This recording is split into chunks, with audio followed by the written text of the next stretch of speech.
honorant le label Ville du Design UNESCO reçu en 2010. La ville de Saint-Étienne a élaboré ce projet de 3e ligne de tramway avec la création de 6 arrêts supplémentaires. Et le futur tramway traversera un territoire assez hétérogène, déconnecté de la ville-centre et éloigné des équipements sportifs et culturels. Alors, quelles sont les grandes thématiques que vous travaillez pour forger l'identité de ce tramway par rapport au territoire assez difficile qu'il traversera ? Alors, c'est vrai que présenter un projet d'identité de design au Forum des projets urbains, ça peut paraître un peu étonnant. Et en fait, c'était vraiment comment on vient reconquérir les territoires, comment ce projet de mobilité vient reconnecter les quartiers. Donc c'est vrai que les grandes thématiques qui nous ont aidés à aborder la question de l'identité, c'était alors déjà le piéton, c'est-à-dire l'usager de la ville, celui qui sort de chez lui pour aller chercher le tramway ou d'autres usages de mobilité.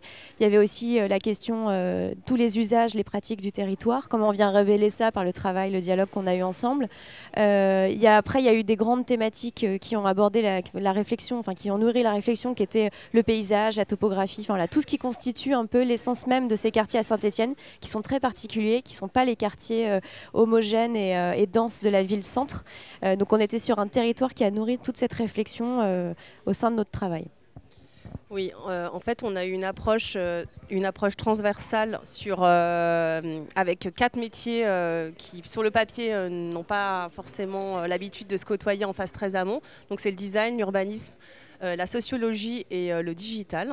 Et c'était comment, avec 4 approches métiers, on a une vision croisée au service d'un projet de tramway. Et l'idée l'idée de fond, c'était de se dire qu'un projet de tramway, c'est pas juste 4 km de ligne dans un territoire, comme a dit Madeleine, c'est aussi 4 km² d'intensité d'usage. Donc c'est comment on offre des services aux stations elles-mêmes, comment on crée des cheminements accessibles et qui donnent envie d'aller chercher son tramway. Voilà, c'est des questions auxquelles on a un petit peu... des questions sur lesquelles on a traité et c'était vraiment l'aide au choix du tracé, l'aide au choix des implantations et surtout permettre l'inscription du tramway dans la ville mais aussi dans l'esprit des habitants et des usagers. Alors, ce qui est intéressant, c'est qu'on est arrivé très en amont du projet. Donc, on était vraiment dans les études préalables avant la maîtrise d'œuvre réalisée par Régis. C'était pour nous une super occasion, cette mission lancée par la Saint-Étienne Métropole. Et du coup, le sujet de cette identité de design, c'était aussi comment ça va s'inscrire dans le temps. Donc, la Biennale fait partie de cette temporalité-là.